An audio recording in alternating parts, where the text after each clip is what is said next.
Bonsoir à tous. Je crois que nous allons, en cette période un peu particulière, garder le masque. C'est un peu exceptionnel, mais je pense que vous êtes d'accord, Erwan. Ça Oui. vous va Oui, je pense que ça marche. On témoignera que c'est bien moi. Ouais. Vous pouvez baisser votre masque juste pour l'identification. Merci beaucoup, Erwan Lemoredec, d'être avec nous ce soir en ce début d'année de reprise de nos rencontres du jeudi. Vous publiez aux éditions du Cerf « Fin de vie en République avant d'éteindre la lumière », un ouvrage très très éloquent sur le projet de loi sur l'euthanasie, un livre terriblement accessible que chacun peut lire. N'ayez aucune crainte, c'est un livre qui se lit avec beaucoup à la fois d'effroi mais aussi de gravité et avec beaucoup de reconnaissance aussi, je tenais à vous le dire, parce que c'est un livre très utile pour une réflexion que chacun peut avoir dans sa vie, peut être amené à avoir dans sa vie, et de façon plus générale, que chacun peut avoir pour nous, pour nos familles, pour la société, car vous posez une vraie bonne question qui est l'utilité de cette fin de vie, car en fait on peut le penser comme ça, au vu de ce que vous nous démontrez à travers ce livre sur ce projet de loi qui est en cours, qui va certainement être débattu, j'espère. Et voilà, vous nous retracez ce projet avec ses interlocuteurs, avec ses mouvances, avec ses acteurs. Mais ma première question, Erwan Lemoredec, c'est qu'est-ce qui vous a amené, vous, juriste, avocat, blogueur catholique bien connu, qu'est-ce qui vous a amené à vous emparer de ce sujet et à en faire un livre à la fois très militant mais aussi très respectueux non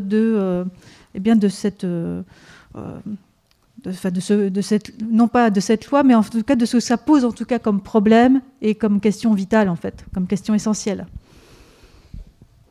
Alors il y a des racines lointaines et puis des racines très, très immédiates. Au plus lointain, le fait est que j'ai eu la chance d'avoir une amie infirmière qui était infirmière en soins palliatifs et avec laquelle j'ai eu des échanges dès 96-97, donc on n'était pas très très loin dans le développement des soins palliatifs, et j'étais pas très très loin dans l'avancement de ma vie non plus, puisque je devais avoir 20 ou 21 ans, et elle me racontait ce qu'elle pouvait pas raconter véritablement à sa famille. En tout cas, à force, elle avait arrêté de le raconter à sa famille, tout ce qui était un peu trop éprouvant en soins palliatifs. Et moi, ça m'a vraiment sensibilisé aux soins palliatifs. Ça m'a permis aussi, alors que j'avais juste un refus spontané de l'euthanasie, mais je ne voulais pas me contenter de ce refus de l'euthanasie face à la personne qui souffre. On ne peut pas se contenter d'une réponse dogmatique, théorique, ou une réponse de principe. Et donc voilà, moi j'ai essayé d'étayer ma position, d'essayer de voir ce que l'on savait proposer par ailleurs. Donc je me suis effectivement renseigné sur les soins palliatifs. J'ai fréquenté pas mal de soignants, d'associations en soins palliatifs. Je voulais pas, au début, on m'avait proposé, à un moment donné, d'ailleurs, quand j'ai commencé à fréquenter ces associations, on m'avait dit qu'il faudrait que tu écrives sur le sujet. Je voulais pas le faire, d'une part parce que je me sentais pas légitime pour le faire, n'étant ni spécialiste, ni bénévole, ni rien, et parce que je craignais effectivement que le fait d'être catholique, comme vous l'avez dit, soit plutôt un boulet pour la cause qu'autre chose. Et puis quand ils ont débattu du sujet à l'Assemblée nationale le 8 avril dernier, le lendemain matin, je me suis réveillé en restant perturbé par ce débat, perturbé par le fait que malgré cette proposition de loi qui est catastrophique, les députés aient pu la voter en poussant des cris de victoire, alors que je suis convaincu que parmi ceux qui l'ont voté, il n'y en a qu'une infime minorité qui a essayé de la comprendre et de savoir ce que ça impliquait. Et je me suis dit que je pourrais pas simplement me réveiller dans un pays qui aurait légalisé l'euthanasie sans moi avoir essayé de dire ce que je pouvais dire, et advienne que pourra.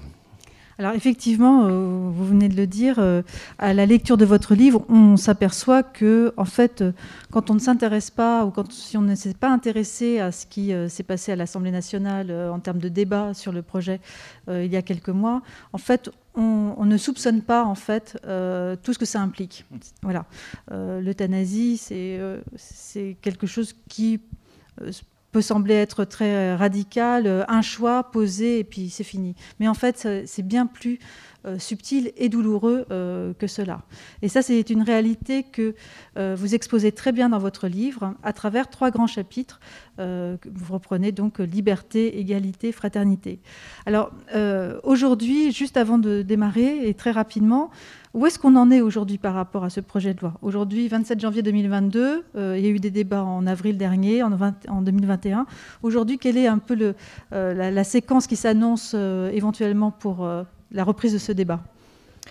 Alors pour le moment, on a donc ce texte dont l'article 1er a été voté et qui, s'il revenait à l'ordre du jour avant la fin de la législature, son examen serait poursuivi dans l'état où il était. Pour le moment, il semble relativement peu probable que ça soit examiné avant la fin du quinquennat. Après, il faut rester prudent parce qu'on n'est pas à l'abri d'une surprise parlementaire qui devient de moins en moins probable néanmoins. Mais bon, on attend. Il y a notamment une niche du groupe Liberté et Territoire qui était à l'origine de la proposition de loi. Il va y en avoir une en février. A priori, je n'ai pas entendu que ce soit à l'ordre du jour, mais restons prudents. Et puis derrière, de fait, il y a cette proposition de loi d'Olivier Falorni, il y a la proposition de loi de Jean-Louis Touraine, qui est son décalque quasi exact. Alors Jean-Louis Touraine va quitter l'Assemblée nationale, mais on sait que Jean-Luc Romero est candidat, donc il reprendra le flambeau pour les prochaines mandatures. Donc voilà, ça pourra probablement être un autre texte. Il semble qu'Emmanuel Macron ne soit pas très fan du texte actuel, mais personne aujourd'hui ne sait véritablement ce qu'il a l'intention d'en faire. Alors justement, si on creuse un petit peu plus ce projet de loi, ce que implique en fait le fait éventuellement de pouvoir demander l'euthanasie et de l'obtenir facilement, légalement, qu'est-ce que ça implique aujourd'hui ? Que dit en l'état le projet de loi par rapport à ça ? Alors il dit beaucoup de choses dont à mon avis personne n'a conscience. Déjà le fait que il ne s'applique pas qu'au cas de souffrance physique, ni pas forcément qu'au cas de fin de vie, puisque le texte parle de souffrance physique ou psychique. Donc on peut se situer, alors il faut quand même qu'il y ait normalement une affection à un stade avancé, mais même ça, stade avancé, ça ne signifie pas grand-chose. En tout cas, juridiquement, ça ne signifie rien. Ça sera soumis à appréciation. Mais déjà, j'entendais dernièrement un médecin qui disait, mais déjà, phase terminale, quand on nous a dit phase terminale, ça demande des définitions, des discussions. Stade avancé, ça ne veut pas dire grand-chose. Donc, en fait, c'est déjà un texte qui ouvre la possibilité, dans une interprétation un petit peu large, mais si on fait comme en Belgique sur les mêmes mots, on arrivera au même résultat. Ça permet d'avoir une euthanasie pour des souffrances psychiques, donc comme en Belgique pour ce qu'ils appellent les troubles de l'humeur. Les troubles de l'humeur, dans le rapport de la commission de contrôle belge, c'est dépression, autisme, schizophrénie, troubles bipolaires, etc. Je pense que personne n'est conscient du fait que l'on est susceptible d'euthanasier des personnes qui souffrent de dépression ou qui souffrent d'autisme. Donc ça, c'est déjà une chose. Après, il y a des conditions dans lesquelles ça va être mené qui sont sidérantes, parce qu'on a, selon l'une ou l'autre de la proposition de loi, on est sur des délais d'exécution de l'euthanasie de 5 ou 6 jours. C'est extrêmement rapide, on pourrait dire que c'est expéditif. L'euthanasie, dans ce cas-là, est décidée, alors évidemment, normalement en accord avec le patient, par un médecin qui consultera un autre médecin. Mais donc, on a une situation dans laquelle vous pouvez très bien avoir un médecin qui sait que tel de ses confrères est tout à fait ouvert à des euthanasies assez larges, et donc ils décideront ça à deux. Ces propositions de loi, elles doivent être analysées non seulement par ce qu'elles disent, mais aussi par ce qu'elles ne disent pas. Ce qui est sidérant, c'est de voir qu'aujourd'hui, quand vous avez ce que l'on appelle donc la sédation profonde et continue maintenue jusqu'au décès, il y a des procédures collégiales qui sont mises en œuvre. Donc, cette décision qui est différente de l'euthanasie, on pourrait dire moins grave que l'euthanasie, on ne la prend que collégialement. Cette décision d'euthanasie dans ces propositions de loi, elle sera prise seule, par un médecin seul. Il n'y a pas de procédure collégiale. Donc c'est quelque chose qui est quand même déjà extrêmement choquant. Et la famille ne peut pas être consultée ? Est-ce que c'est prévu dans le... Alors, si le patient est en état de donner de faire état de sa volonté, la famille peut être consultée, mais enfin, ça n'emportera pas de conséquences. Après, si le patient n'est pas en état de donner son avis, on reste un peu dans ce qui existe aujourd'hui, c'est qu'il y a effectivement une personne de confiance, il n'y a pas de directives anticipées, et donc voilà. Et puis, pour finir sur la proposition de loi, ce qu'il faut aussi avoir vraiment à l'esprit, c'est que, en fait, c'est une proposition de loi qui, facialement, pose quelques rares garde-fous, mais qui organise, dans le même temps, quasiment leur contournement. C'est-à-dire que vous avez, comme en Belgique, une commission de contrôle qui est instituée, commission de contrôle qui intervient a posteriori, ce qui est déjà gênant puisque le patient est mort, et donc on intervient a posteriori, et à ce moment-là, si la commission constate que l'euthanasie pratiquée ne respecte pas les critères légaux, les deux propositions de loi prévoyaient que la commission pouvait saisir le procureur de la République. Elle n'en avait pas l'obligation. Donc c'est déjà en soi assez frappant, parce que quand n'importe quel citoyen ou un fonctionnaire encore plus constate une infraction, il a l'obligation de la dénoncer. Là, sur un cas aussi dramatique, on vous décharge de cette obligation. Et donc, au final, vous avez des conditions d'exercice de l'euthanasie, et si vous ne les respectez pas, il ne se passe rien. Donc, en fait, vous avez, pour moi, ça, même si la Commission des affaires sociales a transformé le peut en doit, donc on a fait une obligation de dénonciation, mais en tout cas, ça trahit l'état d'esprit des concepteurs de ces propositions de loi, qui prévoient d'entrée de jeu le contournement des quelques rares garde-fous qu'ils prévoient. Alors, dans ce projet de loi, dans cette inscription très volontaire de la part, effectivement, vous le dites bien, dans le livre, que on peut penser que c'est une minorité qui porte ce projet de loi, de personnes qui sont soit très privilégiées, soit qui ont des souvenirs familiaux. Enfin, vous étayez votre propos de énormément d'histoires, d'anecdotes, de retours. Vous avez été, vous-même, vous l'avez dit, vous avez beaucoup visité les centres de soins palliatifs, vous avez rencontré beaucoup de monde, vous avez beaucoup lu. Le livre est passionnant à ce titre parce qu'il est vraiment très incarné. Et en fait, ce qu'il faut savoir, c'est que derrière ce projet de loi, il y a des personnes. Et moi, ce qui m'a beaucoup frappée, c'est que ça révèle quelque chose de notre société quand même, qui est bien sûr, on peut le penser, la peur de souffrir, donc la peur de mourir, et donc du coup la peur de mourir, de la faim. Est-ce que c'est quelque chose qui... qu'est-ce que vous pouvez nous en dire de ça ? Parce qu'il y a quelque chose ça traduit symptomatiquement quelque chose de notre société. Ça traduit effectivement l'occultation de la mort, l'occultation du grand âge, le fait qu'on ne fréquente plus effectivement les personnes très âgées, et donc évidemment tout ce que l'on ne fréquente pas terrifie d'autant plus. Et puis par contraste, la fin de vie, c'est un moment où il faut accepter une forme d'abandon, une forme de... en négatif, on dira de dépendance, mais ça peut aussi être vécu comme une forme d'abandon à l'autre, une forme d'abandon à ce qui va survenir, et donc quelque chose qu'on ne maîtrise pas. Or, on voit bien que ça vient en contradiction avec les valeurs du reste de notre vie.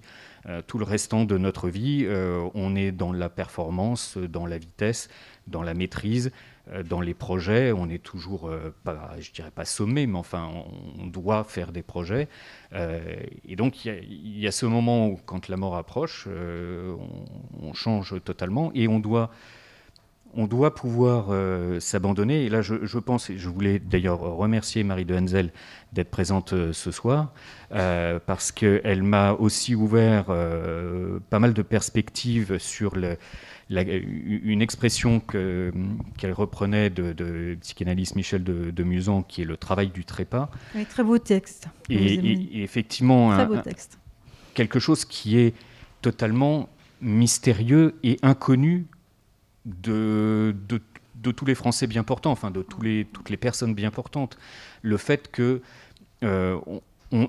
puisse y avoir quelque chose à vivre en fin de vie à partir du moment où effectivement on accepte l'abandon, on accepte de ne plus être en maîtrise. Et donc dans cette période, il peut se produire avec ses proches, avec ses enfants, des amis. Il peut se produire des choses qui n'adviendraient pas tant que vous essayez de maîtriser cette fin. Et là, j'ai eu effectivement quelques témoignages je pense à une infirmière qui évoquait la fin de vie d'une forme de patriarche italien qui était entouré par toute sa famille, qui réclamait à toute force l'euthanasie, avançant qu'un autre membre de la famille avait été euthanasié dans un établissement voisin. Et de fait, ils ont expliqué qu'ils ne pratiqueraient pas d'euthanasie, ils ont expliqué ce qu'ils étaient capables de faire. Là, la femme de ce patriarche a pris la parole en disant « mais c'est simplement ce que nous souhaitons ». Et quelque temps après, elle a croisé le fils, qui était plutôt du genre taciturne, elle l'a croisé sur le parking, qui l'a remercié et qui lui a dit « vous savez, il s'est passé quelque chose de mystérieux, mais il s'est passé quelque chose de l'ordre de la transmission ». Et il y a d'autres situations, et je parlais donc de Marie de Henzel, son livre « La mort intime », il y a des récits que je connais presque par cœur, parce que je me souviens du cas d'une jeune femme qui part. Enfin, non, je pense plus, en fait, il y a aussi cette situation dans laquelle il y a une personne qui était très en maîtrise et qui dit, à un moment donné, il a fallu que j'en arrive là pour découvrir que la bonté existe. Bon, on n'a pas raté ni sa vie ni sa mort quand au moment de s'éteindre, on découvre que la bonté existe. Mais il fallait probablement en arriver là, et en arriver là pour faire connaissance de ces gens qui peuvent être autour de vous. Alors, ce que vous soulignez, c'est que cette prise de conscience arrive aussi, ou peut arriver encore aujourd'hui, grâce à Dieu, si on peut s'exprimer ainsi, parce que d'abord, l'euthanasie n'est pas légale en France, donc déjà, c'est une chose. Mais c'est aussi sur un point qu'on n'a pas évoqué, mais qui est très important et qui est en fait une solution sur laquelle on ne s'appuie pas forcément et qui est certainement à développer, ce sont les soins palliatifs et qui permettent justement de découvrir qu'il peut y avoir de la vie jusqu'au bout. C'est cette fameuse phrase ajouter de la vie au jour quand on ne peut pas ajouter de jour à la vie. Oui.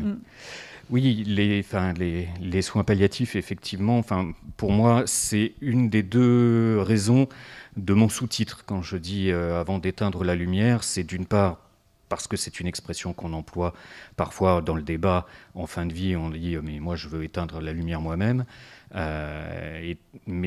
Mais éteindre la lumière, pour moi, la lumière fait référence à ses soignants. Elle fait référence à ses soignants, à ses bénévoles, à toutes les personnes qui sont actives en soins palliatifs et qui font preuve d'une imagination qu'on ne soupçonne pas tant qu'on n'y met pas les pieds.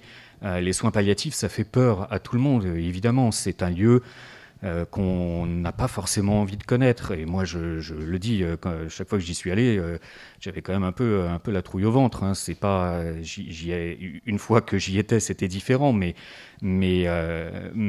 vous le dites bien, hein, c'est pas un mouroir. Hein. Vous avez une expression non. pour dire. Elle n'est pas de moi. Là, vous la reprenez en tous les cas. Oui, très éloquente. Disons que c'est un vivoire. C'est Ségolène Perrucchio qui employait cette expression.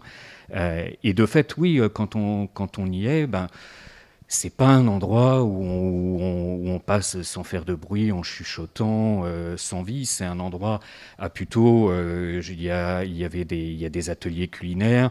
Les gens font des gâteaux. On sent. C'est pas aseptisé. On sent pas que l'eau de javel et on sent des odeurs de gâteau au chocolat. On entend des gens rire. Évidemment, dans le même temps, je repense à. Je repense à un monsieur que j'ai entreaperçu par une porte, évidemment, qui était mourant. Je voyais son fils qui avait des larmes aux yeux. On vit les deux choses en même temps. Quand je suis allé à Gardanne, c'est un lieu la maison est un lieu très spécifique, mais c'est un lieu qui s'appelle La Maison. Oui, c'est ça voilà. Et à côté, ils ont fait la villa. Et c'est très coloré. Moi, j'ai passé une matinée à faire de la poterie avec des personnes, certains qui avaient un début de SLA. Donc si vous allez à Gardanne, il y a deux vases que j'ai eu l'occasion de faire. Je ne sais pas si c'est le meilleur apport que j'aurais fait au secteur des soins palliatifs. Mais voilà, il y a aussi de l'art-thérapie. Il y avait un jeune qui était là.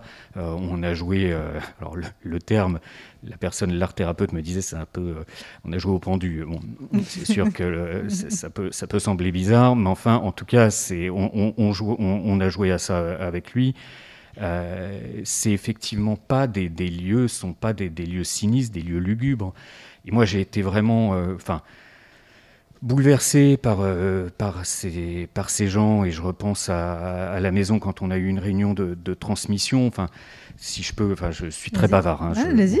Mais on a eu une réunion de transmission. Enfin, j'ai assisté à cette réunion de transmission. Donc c'est une réunion où il y a les infirmières, les médecins, les psychologues, les aides-soignantes qui interviennent.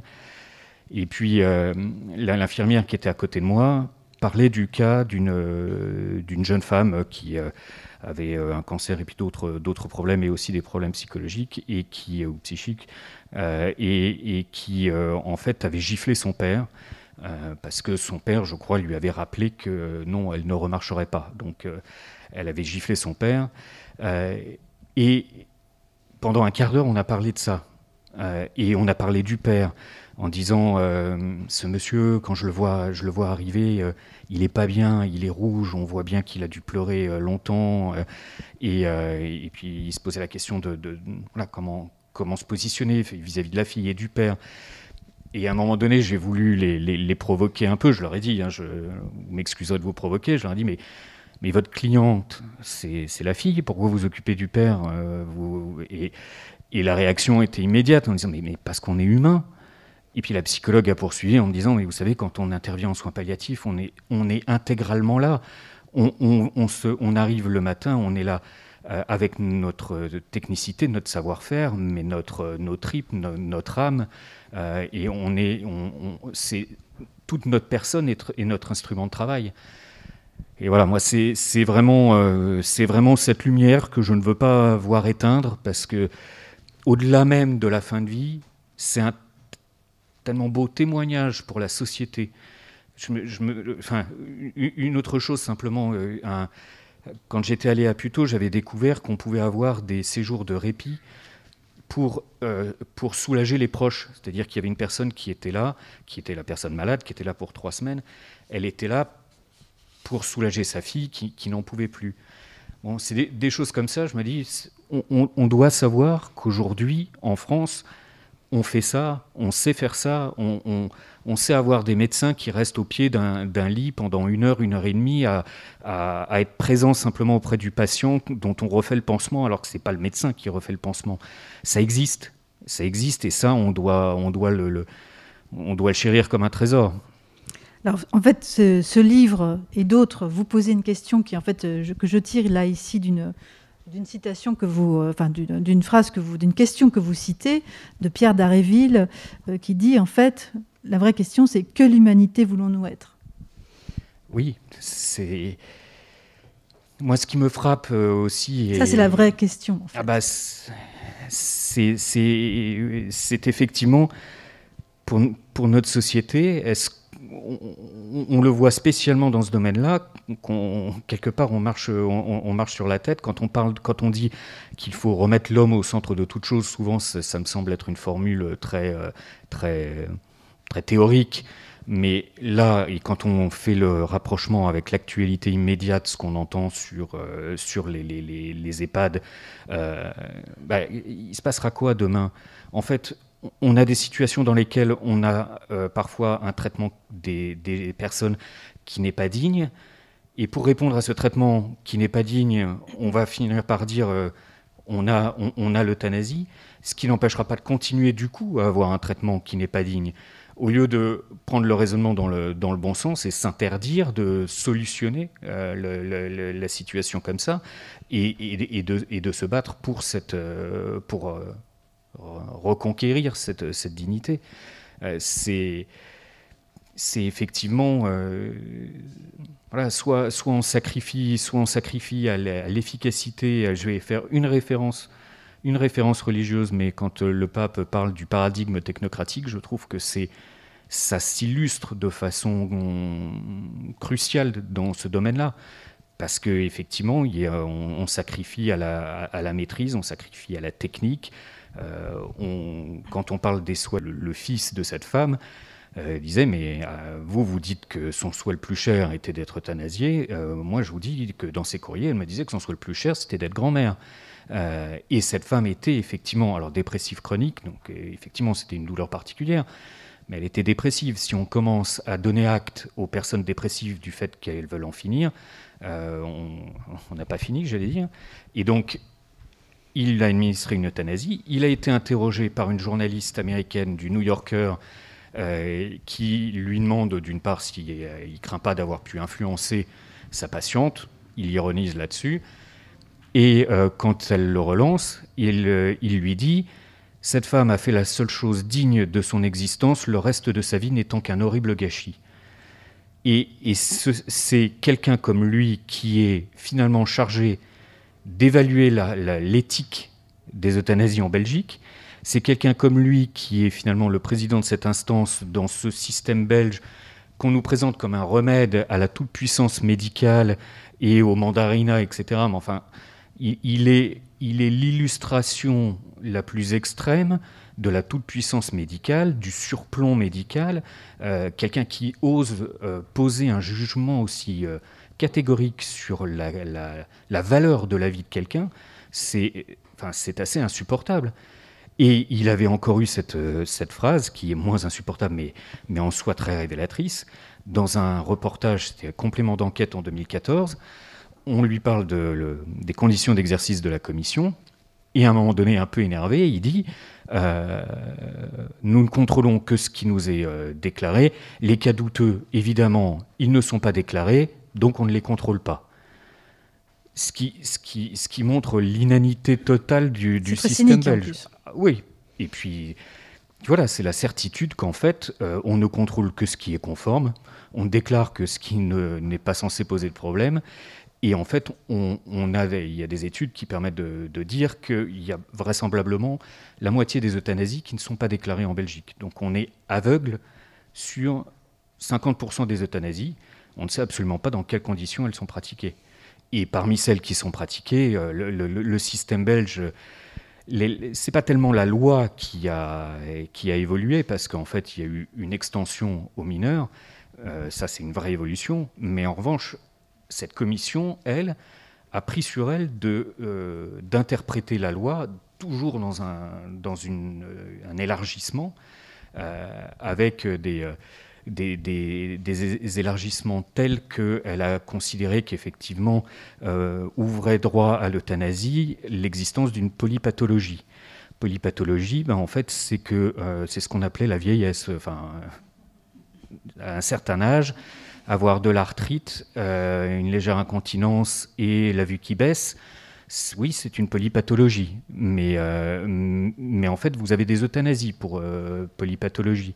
Ils ont aussi considéré que le critère d'incurabilité devait être examiné de manière subjective, c'est-à-dire que c'est le patient qui doit évaluer, enfin qui doit dire s'il est incurable ou s'il est curable. Ce qui fait qu'il est tout à fait acceptable de dire c'est-à-dire que si il refuse un traitement, alors qui pourrait le soigner, alors il sera considéré comme incurable. On peut tout à fait accepter qu'un patient refuse un traitement, ça c'est son droit. Le problème, c'est quand ce refus ouvre le droit à l'euthanasie. Et donc, un critère comme celui-là, enfin, je veux dire, quand un législateur pose comme critère que le patient doit être atteint d'une maladie incurable, il est évident que dans l'esprit du législateur, c'est en l'état de la science. Ça doit être, est-ce que les médecins qui analysent ce cas disent non, il n'y a plus rien à faire ou il y a quelque chose à faire. Et on en est venu à dire non, c'est le patient qui décide. Et je sais aussi qu'il y a des euthanasies, parce que l'un de leurs derniers débats, c'est de savoir si on va pratiquer des euthanasies pour vie accomplie. Alors je suis désolé pour les gens qui ont plus de 75 ans dans cette salle, mais en Belgique, on commence à débattre du fait qu'à partir de 75 ans, on puisse euthanasier pour vie accomplie. C'est vachement sympa, et évidemment, on finira par dire... Bon, et loyer au service. Voilà, on finira par dire pourquoi pas 74, et puis finalement... on descendra. Et aujourd'hui, il y a une personne qui a médiatisé sa participation aux euthanasies et dont je sais qu'elle pratique des euthanasies pour fatigue de vivre ou pour des MLA, donc dégénérescence maculaire, donc la perte de la vision. La perte de la vision, aujourd'hui en Belgique, ça vous ouvre droit à l'euthanasie. Donc on a vraiment, et comme nos propositions de loi sont totalement calqué sur le système belge, il n'y a aucune raison de penser qu'on n'évoluera pas de la même manière. La loi en Belgique est instaurée depuis quand ? 2002. Pourquoi en France, pourquoi la France est, si on peut parler ainsi, un peu en retard, elle n'est pas, freine. On peut que s'en réjouir, mais en revanche, qu'est-ce qui fait que dans la société française, c'est un sujet dont on ne s'est pas emparé comme d'autres pays voisins Est-ce qu'il y a une exception française, à votre avis ? Je ne saurais pas forcément vous dire une exception, où elle puise. Peut-être que l'influence résiduelle de l'Église n'y est pas pour rien. J'en suis pas certain. En revanche, ce qui est certain, c'est qu'en Belgique, ils ont adopté la loi légalisant l'euthanasie et une loi sur les soins palliatifs en même temps. C'était un package. Ils ont légiféré sur l'ensemble en même temps. Ils n'ont pas eu de période, véritablement de période antérieure. Donc ils ont développé les soins palliatifs en même temps, oui. Ou en tout cas ce qu'ils appellent soins palliatifs en même temps, alors que nous, effectivement, on a une loi de 99 qui est une vraie reconnaissance des soins palliatifs. Et donc, on sait quand même, pour l'instant, on a 23 ans de développement KA, mais qui permet quand même de faire valoir une autre pratique. Et puis de toute façon, pour eux, tout s'est décidé en même temps. Donc, Merci. Alors, il est temps des questions. Peut-être que j'imagine que vous êtes nombreux à en poser. Est-ce que quelqu'un voudrait poser une question à Erwan Le Moredec ? Non. Alors, allez-y. Madame. Je m'interroge sur les moyens d'action concrets que Gabriel Monod a cités pour pouvoir faire en sorte que ce type de moyens ne passe pas. Et de façon stratégique dans les politiques. Oui. Oui, c'est qu'effectivement, la manifestation, en plus, on ne manifeste pas fondamentalement sur un sujet comme celui-là, et c'est vraisemblablement pas efficace. D'une part, je vous dirais qu'il faut se former, enfin s'informer, se former sur ce sujet-là pour pouvoir aussi répondre de façon étayée, aller au-delà d'une réponse de principe. Je crois qu'interpeller les parlementaires n'est finalement pas négligeable. Ça fait un peu réponse bateau, mais j'ai eu des retours de personnes de médecins de soins palliatifs qui ont interpellé leurs parlementaires, qui leur disaient mais vous savez, moi, des mails demandant qu'on légalise l'euthanasie, j'en reçois plein. Je ne reçois jamais de mails en sens inverse. Donc, c'est que la société le souhaite. Je ne me fais pas d'illusions sur le fait que spontanément, effectivement, dans la rue, si je demande aux gens, les gens sont majoritairement pour l'euthanasie. Certainement pas 93 ou 96%, mais probablement majoritairement. Mais il ne faut pas non plus être naïf sur la spontanéité de ce genre de mail. En face, il y a des associations militantes avec de vrais moyens, souvent plus de moyens que notre cher SFAP, mais qui effectivement sont... Voilà, c'est l'ADMD. On me dit, je ne l'ai pas vérifié, j'en suis pas certain, qu'ils ont une dizaine de salariés. C'est considérable pour une association. Avoir autant de moyens. Donc ils ont effectivement, et je ne sais pas si a priori il n'y a personne dans cette situation ce soir, mais Jacques Ricot, qui est un philosophe qui m'a relu, qui m'a accompagné un peu dans l'écriture du livre aussi, me disait à chaque fois que je fais une conférence, j'ai 3 personnes, je les repère dès le début, j'ai 3 personnes de la DMD, à chaque fois, elles commencent, au moment des questions, donc puisqu'elles ne se sont pas levées, j'imagine qu'elles ne sont pas là, mais à chaque fois, elles me lisent, et ils me disaient la dernière fois, j'ai repris le micro, j'ai terminé le témoignage à la place de la dame, parce que ce n'est pas un témoignage personnel, ils ont une formation à la prise de parole. Donc il y a vraiment un travail hyper militant, et déjà, on va probablement pas faire la même chose, mais interpeller ces parlementaires, ça n'est pas négligeable. Et d'autant plus qu'il y a une ignorance sur le sujet qui est parfois dramatique. Dernièrement, une psychologue en soins palliatifs a interpellé Yves Jadot sur le sujet. Elle vient pour lui parler de la fin de vie, et lui, vous êtes des soins palliatifs, et rassurez-vous, on va faire l'euthanasie. Il n'avait même pas compris qu'effectivement, non, ça a quelqu'un qui est en soins palliatifs, il le faisait en toute bienveillance. Moi, j'en parle dans mon livre, alors je ne pense pas que ce soit que de la crédulité ou de l'ignorance. Le 9 avril, j'ai écrit à mon député en lui disant je connais vos convictions, je ne me fais pas d'illusions sur la possibilité de les changer, mais je veux quand même vous dire ce que j'en pense. Il m'a répondu, vous vous trompez sur mes convictions, si cette loi était une loi de légalisation de l'euthanasie, jamais je ne l'aurais votée. Soit vous ne l'avez pas lu, soit vous ne l'avez pas compris, soit vous me prenez pour un imbécile. Je crois que c'était la réponse C. Et parce qu'en fait, il m'a expliqué que l'euthanasie, c'était uniquement quand on administrait la mort contre la volonté du patient. On appelle ça un meurtre, c'est sûr. Donc à partir du moment... Et c'est aussi pour ça qu'il faut se former, parce que vous avez en face des personnes qui sont très, très habiles en communication, en rhétorique, qui changent la signification des mots. Effectivement, même le terme d'euthanasie, vous voyez, rien que dans cet échange, il faut commencer par redéfinir ce que c'est qu'une euthanasie. Et puis, quand ils utilisent le terme d'euthanasie, parce que sinon, ça va être l'assistance médicalisée à mourir. Donc voilà, il faut être un peu... Mais bon, il y a au moins ça, prendre la parole. Si vous êtes sur les réseaux, existez sur les réseaux.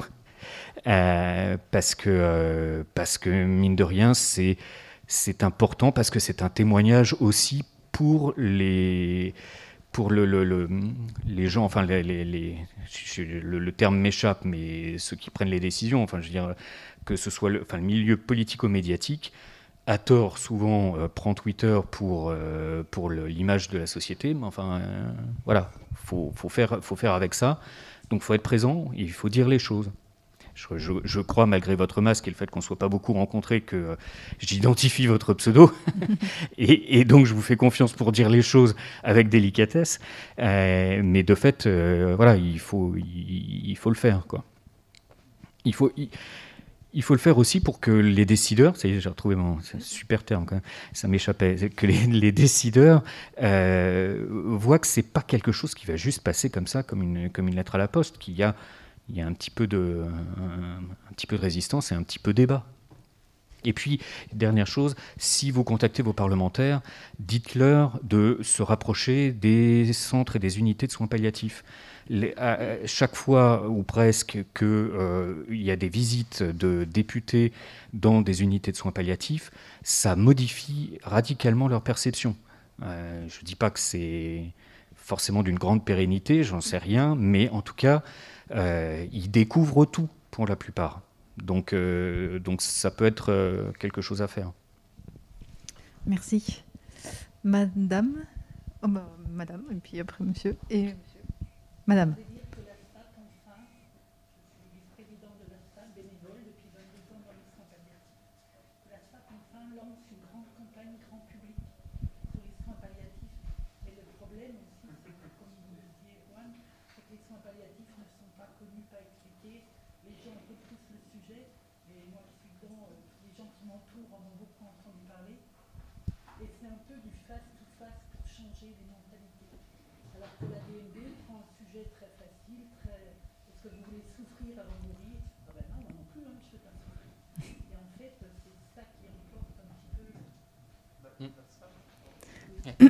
Est-ce que vous pouvez nous expliquer quelle est la SFAP? Dites-nous. C'est la Société française d'accompagnement et de soins palliatifs, donc l'association d'utilité publique qui milite pour le développement des soins palliatifs et des recommandations. Très bien. Et la DMD, c'est ça? Ok, très bien. Comme ça, tout le monde sait bien. Oui. Ouais. Et effectivement, c'est aussi, et c'est vraiment bien que la SFAP lance cette campagne d'information, parce qu'on a toujours en face cet argument un peu tordu, qui consiste à dire « la loi n'est pas connue, il faut donc la changer ». Mais vous avez fait quoi pour la faire connaître ? Et le gouvernement, il a fait quoi depuis 1999 que ça existe, les soins palliatifs ? Quand est-ce qu'on a vu une campagne d'information des pouvoirs publics sur le sujet?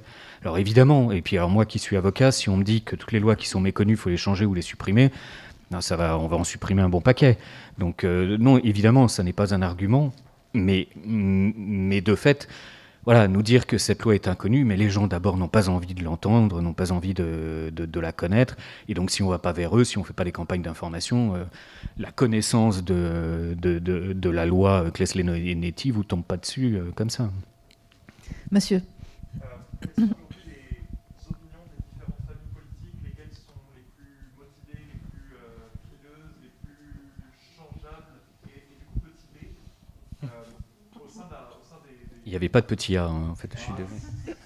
Si ça c'était le petit A, le petit B c'est au sein de la population qui sont les gens les plus susceptibles finalement de changer d'avis. Là, la personne de la rue qui spontanément va dire je suis pour l'euthanasie, quel est le profil, quel genre de profil, quel genre d'âge, de sensibilité politique est en fait assez changeable à votre avis, assez convertissable. Ouais. Si. Alors, c'est plus facile sur le petit A. Si on va de l'extrême gauche à l'extrême droite, sauf erreur de ma part, Jean-Luc Mélenchon veut mettre l'euthanasie dans la Constitution, ce qui est assez simple. Anne Hidalgo a déclaré qu'elle voulait légiférer sur l'aide à mourir dans la dignité, enfin sur le droit de mourir dans la dignité, en reprenant donc même ce vocable. Donc on ne se fait pas d'illusions sur ses positions.